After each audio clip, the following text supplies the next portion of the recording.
students, I'm Aanchal Sharma, your educator. In this video, we are going to discuss another Indian poet and we are going to discuss about Vikram Seth. So this picture in front of you is of Vikram Seth, a very prolific writer. Vikram Seth was born in Calcutta, India, and is someone who has widely traveled and lived in Britain, US, India and China as well. So he is someone who again writes about the diasporic literature. He writes about the theme of diaspora, nostalgia, about the shifting identity, and he was also someone who has been traveling from one place to another. He has also received Sahitya Academy Award. He has also received other important awards. He is a very important writer whenever we talk about the third world. And because of his job or for his studying purpose, he has been traveling from one place to another. With the word multi or multilingual can be very much attached to the name of Vikram Seth because he knew a lot of language. He is someone who knew Tibetan. He is someone who knew Chinese. He also knew English and Hindi, of course. So, and because he was born in Calcutta, so he knew his language as well. So we see that he is someone who knows about different culture. He used to travel a lot. So the theme of diaspora, or the theme of love, the theme of loneliness, or the theme of longing are very common in the text or the poetry or the books or the novels that are written by Vikram Seth. Not only this, he has also written one travelogue that made him very famous. Being a member of academia, he originally hails himself from the third world and later settled in the West. Seth's poem deal with the theme of nostalgia and the longing for home and the renewed interest in the understanding of the new life and the new world. So he is longing for the new world, but as I told you, he started to learn different languages also. He realizes that this new life is also very important for him. So he is not someone who will keep on lamenting about it, but will try to assimilate in that area as well. In each of Seth's novel and in much of his poetry, there have been the central and the peripheral gay themes also. And there are other characters that raise the question about the sexual identity and the role of the person. There are few questions related to the sexual identity and the different purpose of the gender as well.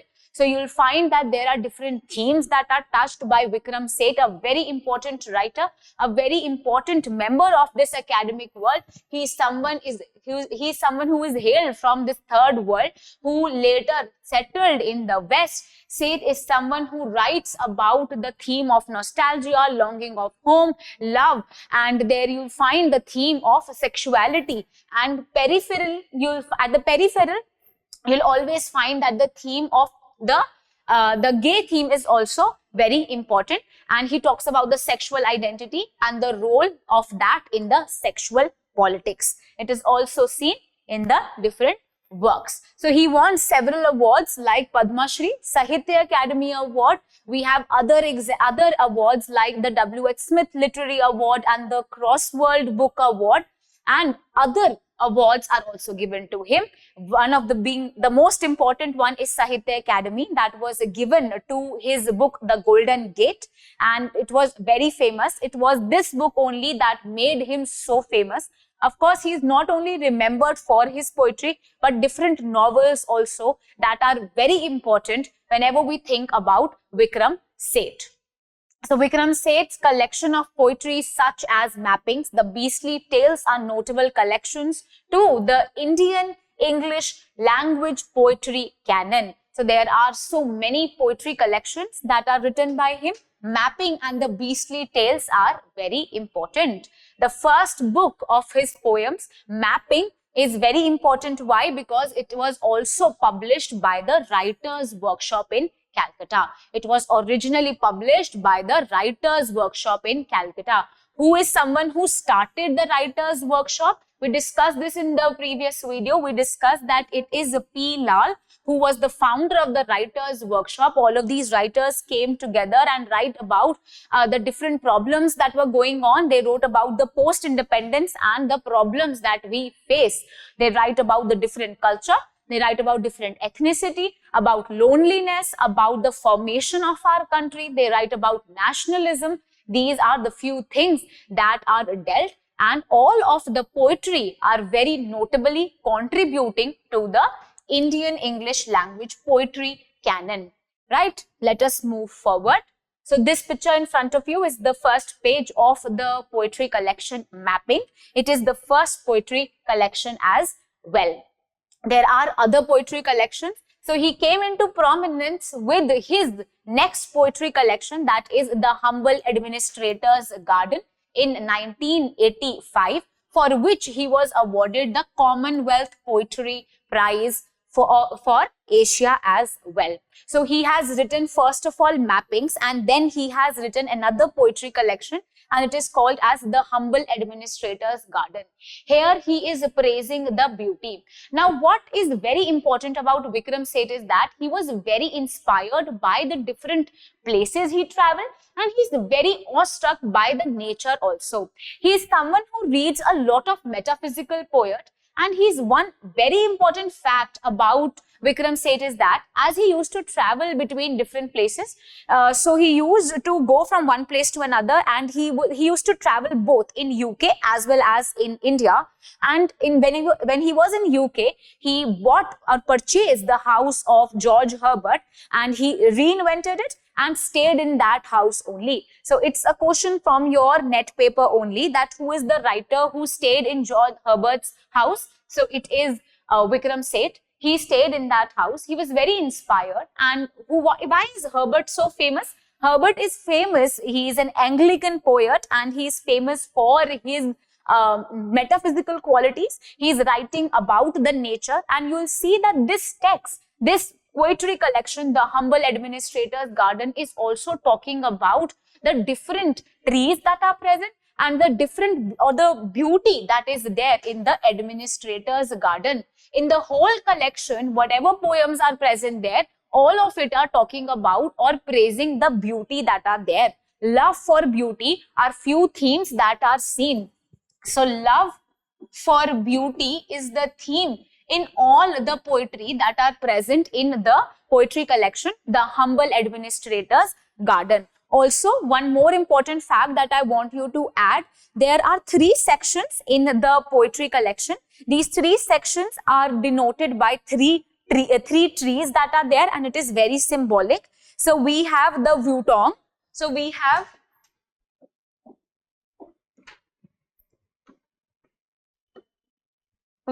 Wutong, then we have Neem, and then last but not the least, we have Live Oak. Live Oak. And here these trees, the Wutong, the Neem and the Live Oak, are resonating and symbolizing the 3 nations as well. The first is China.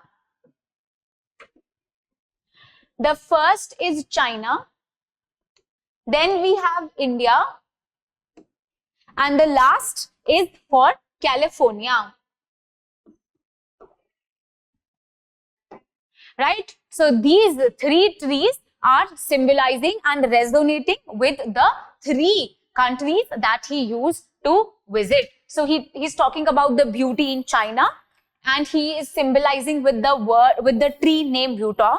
Then we have Neem, and he's talking about India. Then we have the Live Oak, and he's talking about California. Here, in a very, he's writing in the sense like the poetry of Andrew Marvell, right? So all of these metaphysical poets used to praise the beauty of the nature in some way or another, like the poetry garden, right? In the same manner, in this poetry collection, The Humble Administrator's Garden, we see that Vikram Seth is praising the beauty of the garden that is under the administrator's zone, and he will praise it in 3 sections. He's talking about the 3 countries as well. He's talking about China, he's talking about India, and he's talking about California. Then another collection is All You Who Sleep Tonight. It came out in 1990.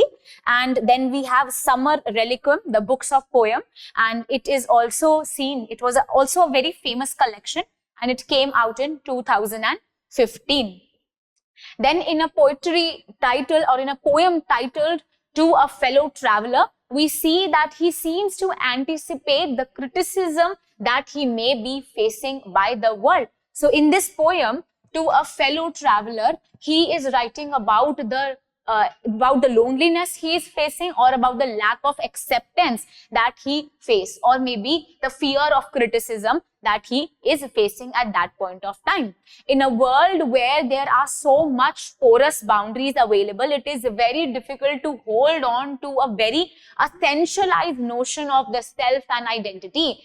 Vikram Seth makes it very clear that this world is so porous that it becomes very difficult. We're all so lonely, so broken. And this is such an important line. We're all so broken. That's how the light enters, right? So we are all so broken that the notion of self and identity are all jumbled.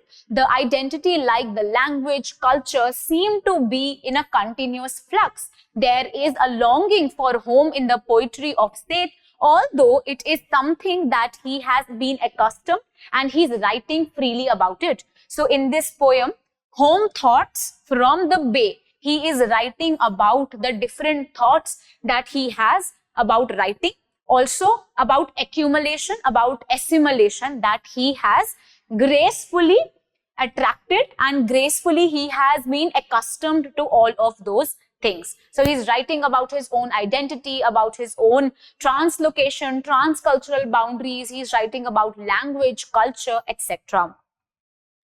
Then again, he's writing about his own share in this world. So this world is where all of us share, and in the poetry, A Morning Walk, he does seem to be breaking with all the stereotype notions that are present there. He does not see himself as the one who can be tied down to any kind of stereotypical definitions. In the poem, A Morning Walk, he is breaking away from the shackles of the society. It is seen that in the other novels also, like A Suitable Boy, he is only talking about, not only he is talking about the main plot of finding a suitable boy for Lata, but he is also trying to break away from the Indianized notions that it is always the patriarchal men who is very important for a woman to survive, right? So he will keep on fighting against the societal norms. He belongs to everywhere and everyone, and further illustrates this point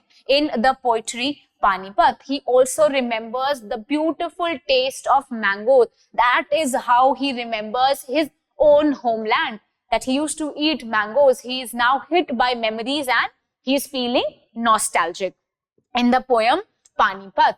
Then the poem titled Dubious is another important poem. His reticence regarding his own sexuality is not because of his unwillingness to come out, but rather his refusal to belong to any set of notions of sexuality and being defined by it. So as I told you, he refers to the gay literature a lot of time, and he is someone who talks about sexuality.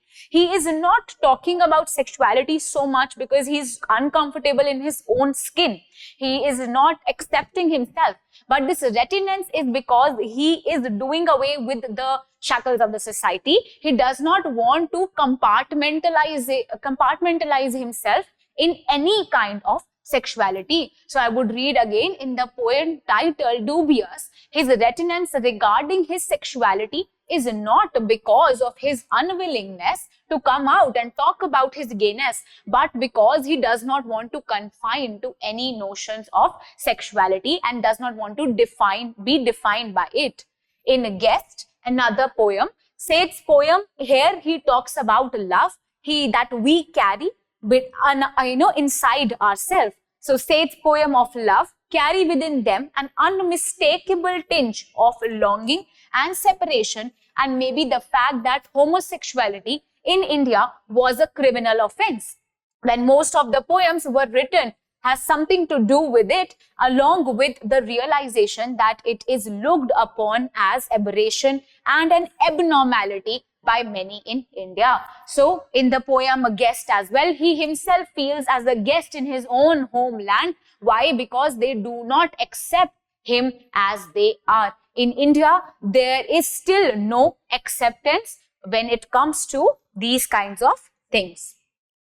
Then Vikram Seth's another poem, Round and Round, depicts the poet's longing for his beloved. So he is longing for his beloved, and he is probably separated from him or her at the past. The sweet memories of his relationship with her was spoiled by the hullabaloo of the children on the flight. So he is remembering it and he writes the poem about it. The poet has also ironically remarked on the modern lifestyle, which is characterized by the lack of love, lack of affection that is seen in that society. So he's seen that this modernized love is not a love that he is very much accustomed to. He has artistically employed few images in the poem in a very sarcastic manner, and there is humor that is also added in the poetry.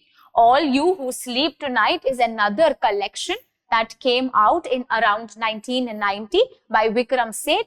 The poems by Vikram Seth are often considered with reference to how do you write these poetry. All You Who Sleep Tonight talks about the act of writing only. Flash, another poem, is important. Why? Because it is modeled on Herbert's poem Virtue. So he is very inspired by Herbert, living in the home of Herbert as well.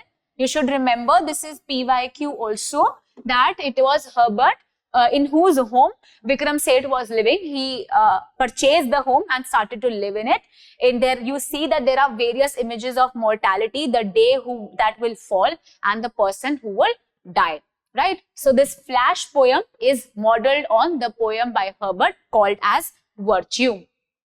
Then what do we see? We see a very important characteristic in all the novels of Vikram Seth as well. Let us discuss about other works apart from his poetry. So his works are based on different address and different locations. You find that locations are very important in his writings. To understand his true identity, one needs to have to look at his life history also. Like in A Golden Gate is purely settled in California, where you find that this person is longing for love. His first beloved was not ready to love him, and the second beloved somehow left him because they had a quarrel on a cat maybe, right? So this is how he was longing for love, and you see that it is purely based in California. Then A Suitable Boy is placed in North India, and equal music is placed in British setting. So settings become very important. So I urge you to read the text properly and read about the settings as well, because he is a diasporic writer. So the influence of the settings is very important in the work or the canon of Vikram Seth. Now let us discuss about the other works, other novels. The first, in 1986, we had The Golden Gate. PYQ bhi hai. There are a lot of questions being asked from Golden Gate. It's a very important novel, but this is a novel in verse. So Vikram Seth was very much attached to the different writings of Pushkin, and he read Pushkin a lot and he was inspired by it, and somehow he write everything in this manner only. One very interesting thing about him is that he actually writes novel in a form of verse. So it becomes very difficult to actually understand, is it novel in verse or verse in novel, right? So you'll find that in the most poetic manner, in the most beautiful manner, he will keep on writing the different books. And the very important book that made him win the Sahitya Academy Award in 1988 is the book that was written in 1986, The Golden Gate. So he received Sahitya Academy in 1988. So Sahitya Academy Award was given in 1988 for the book 1986 में जो लिखी गई थी The Golden Gate. The Golden Gate by this work, Seth gained a lot of praise and widespread recognition for his ability to deal with the captivating fashion of a modern subject in a very traditional verse form. So he's taking the language, he's taking the themes that are very modernized, but he is using the very traditional verse form. The novel depicts the lives from San Francisco Bay. There are people living there in 590 tetrameter sonnets. The poetry is written, or the novel is written here, I should say. So there is not iambic pentameters that are used here. Here he is using iambic tetrameters. Iambic tetrameters are used, and in 590 sonnets, the author is talking, encapsulating his own biography, his own acknowledgements, his dedications, and his all of his contents in the sonnet form. So these stanzas are related to the Pushkin sonnets, and they are sometimes called as Pushkin sonnets also. The rhyming schemes of A, B, A, B, C, C, D, D, E, D, D, E, G, G in the lower case. Wherever you see the lower case, it denotes the feminine, and the others are the masculine. Seth is very much inspired by this form because he read Charles' praiseful translation that he did of Alexander Pushkin's work, Eugene, right? Eugene is the work that is written by Alexander Pushkin. It was translated by Charles Johnston, and as Vikram Seth read this work, he was very much inspired, and he started using the verse in his own collection. And here, the Golden Gate is using the same rhyme scheme. It is also called as the Pushkin sonnet. This is itself a PYQ. It has been asked in the paper as well. So 2-3 things आपको यहाँ से ही note करनी है. First of all, Alexander Pushkin's work is called as Eugene. This is a very important work for which Alexander Pushkin is remembered. It was written in this Pushkin sonnet form, and he was very inspired by it. It was translated by Charles Johnston, and Vikram Seth read it, and he was very much inspired and wrote his own novel, the first novel that came out in 1986, The Golden Gate, in this manner only. Right. So let us read something, let us know something more about Golden Gate. So Golden Gate is a novel that is set in California. The story is about John Bro. So John Bro is a computer expert. He is working in the Silicon Valley in California, and he is someone who is very much affected by his own loneliness. A very modern, topic or a theme is being used, and proper Indianized manner is used to write the text. You see that there is the first beloved who becomes his own advisor. Then comes the second beloved. The second beloved actually leaves him because they have a quarrel on the cat, and he is commenting here in 3 sections. So there are 3 sections in the novel, The Golden Gate, and in all of these 3 sections, he is talking about his beloved, his loneliness, his feelings, and some of the autobiographical elements are also there. And you see that the person John is suffering. You'll see that there is a modern theme that is very common. So there is a mixture of modern society and Victorian principles, right? It was inspired by Alexander Pushkin. So it's a 14-line stanzas, and in different sonnets, you see that the Golden Gate makes Vikram Seth a very important writer. It was given Sahitya Academy Award in 1988. Then comes A Suitable Boy, a very important book again, and a Netflix series is based on Vikram Seth's novel, A Suitable Boy. The sequel to it, The Suitable Girl, is yet to come, but it has been announced, and a lot of money is also given to Vikram Seth for it.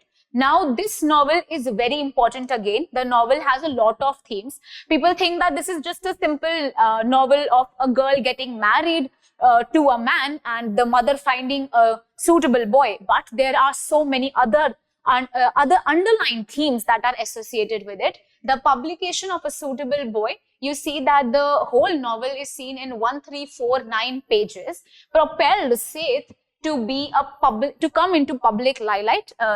He became very famous. It was also adapted into BBC television drama, and a mini series was seen in Netflix India in 2020. The epigraph itself is very important. These two lines of the epigraph are taken from the works of Voltaire. The epigraph is what? The secret of being a bore is to say everything. So this is the epigraph to the novel. These two lines are taken by Voltaire. This is also a PYQ. I urge you to see the BBC series that is available on Netflix. Also, I want you to read the text because it is brilliant and you will really like it as well, right? So you'll see that the epigraph, the two lines epigraph is taken from Voltaire's work, and the epigraph is the secret of being a bore is to say everything. Vikram Seth's A Suitable Boy is a post-colonial world, is set in a post-colonial world, a post-colonial nation narrative of a making of India as a nation state. There are various ramifications of the other socio-political realms also. So there are other realms that are also touched. We see that there are other references of the other socio-political conditions, and here the nation is in making. There is this desperate story of a mother who aspires to find a suitable husband for her daughter. Beside this, the narrative is also a making of a nation, a post-independent India. Their mother is recklessly trying to let her daughter marry to a very suitable boy who earns a lot and can take care of the daughter. But daughter is attached and attracted to a Muslim man as well. But later she succumbs to everything and realizes that it is very much needed that the girl needs a very suitable boy to marry.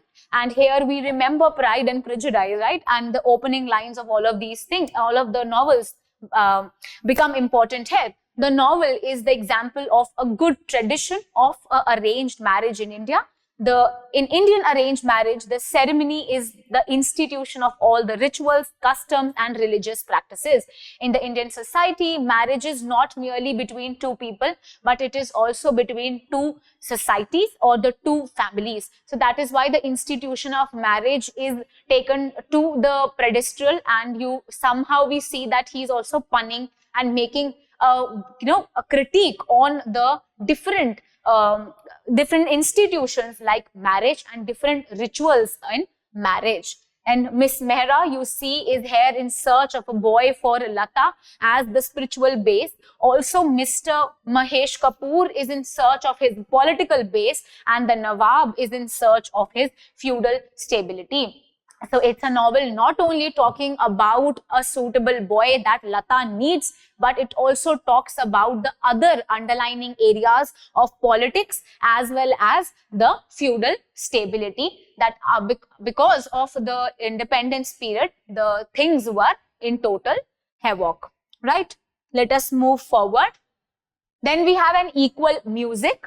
Again, we see that our writer Vikram Seth, or the author Vikram Seth, is very much inspired by music. So this novel is dedicated to music only. The second novel, An Equal Music, deals with the troubled love life of a violinist. So An Equal Music was published in 1999. This is a music novel centered on an ill-fated love affair of Michael.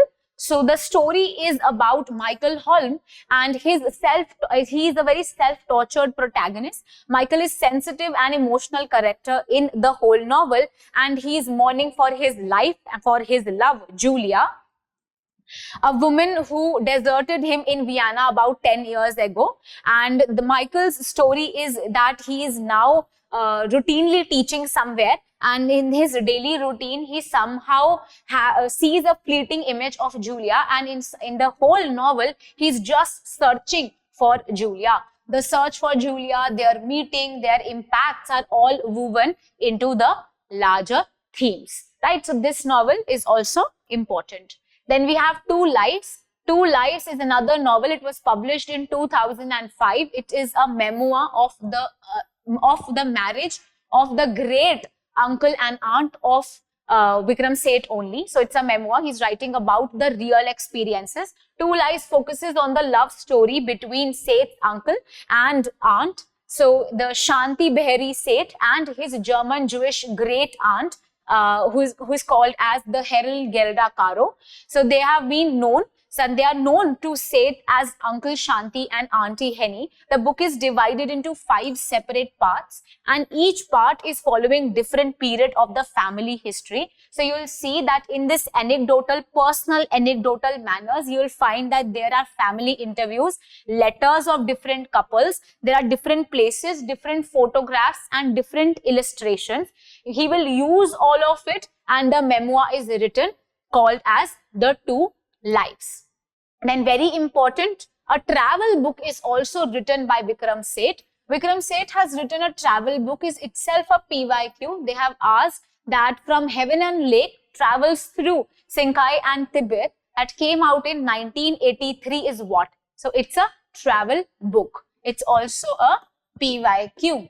So it's an account of the journey that he made from Tibet, China and Nepal. He is also someone who was commissioned by the Indian National Opera to write a libretto based on the Greek legend, and he writes it. The opera was also performed for the first time in 1994. It is a travelogue which won him the Thomas Cook Travel Book Award. So this travelogue that he wrote made him win another award, and the award is Thomas Cook Travel Book Award. Right? So he is commissioned to write other travelogues on the Greek legend Arion and the dolphin as well, because this made him so famous. This travel made him so famous. Here he is writing about the journey he took from Tibet, China and Nepal. So as I told you, he also knew the language that were associated with these 3 countries, and this is why we call him as a multilingual person also. So the travelogue From Heaven and Lake is also important. It came out in 1983. Then the sequel about which I was talking about, it is not being published till now. It was announced in 2009 that he is going to write a sequel to A Suitable Boy called as A Suitable Girl. Seth himself said that the book will be set much further than the time period he has already written. So rather than associating it with the 1952 period, The Suitable Boy was finished in 1952, but we'll see that he will jump his sequel much forward. So it is also called as a jump sequel, and way further we're going to read the story of Lata now, right? So this is A Suitable Girl that was announced in 2009. Now these are the poetry collections that we have already read. Mappings, The Humble Administrator's Garden, All You Who Sleep Tonight, 3 Chinese Poets, then his children's book Beastly Tales from Here and There, very important. It consists of 10 stories about different animals. You can take screenshots. I have arranged this for you. These are the different works of Vikram Seth. We have novels, the novel The Golden Gate, the novel in verse, very important. He won Sahitya Academy Award for it in 1988. Then we have A Suitable Boy and Equal Music. Then poetry collections, Mapping, The Tale to Melon City. Then we have The Humble Administrator's Garden. Then we have All You Who Sleep Tonight. Then we have Beastly Tales. There are 10 stories, short story collections, and all of them are associated with the different animals. 3 Chinese poets. He was very inspired by 3 Chinese poets, and he's writing the poetry on them. The Frog and the Nightingale, very important. We have all read it. And here we see that there is a competition between the frog and the nightingale, and frog at the end says that you should be fit in your and happy in your own skin, right? So it gives a message at the end as well. And in our school, we have already read it. So The Frog and the Nightingale came out in 1994. Then The Summer Relicum, a book of poems. It came out in 2015. A Doctor's Journal entry for August 6, 1940. It came in 1945. Then we have for 1945, sorry, it's an entry on August 6, 1945. Then we have Elephant and the Trebogon. Then we have some children's fiction that he has written, Aaron and the Dolphin. He was commissioned to write on the legend, the book on the legend, Aaron and the Dolphin. It came out in 1994. The Louse and the Mosquito. In 2020, he wrote it. Some non-fiction works. One travelogue that is important is From Heaven and Lake. A memoir that is Two Lives and the Revered Earth. It came out in 2011. So these are few important works. You should know the epigraph is taken from where, which is the verse novel. All of these things are asked. You should read the novels of Vikram Seth as well. A lot of questions are asked. You should read about his poetry collections as well. So Vikram Seth is a very important writer. I hope I made things clear. I tried to present it in the most lucid manner. If you have any doubt, you can write it in the comment section and I'll reply to you. Thank you so much.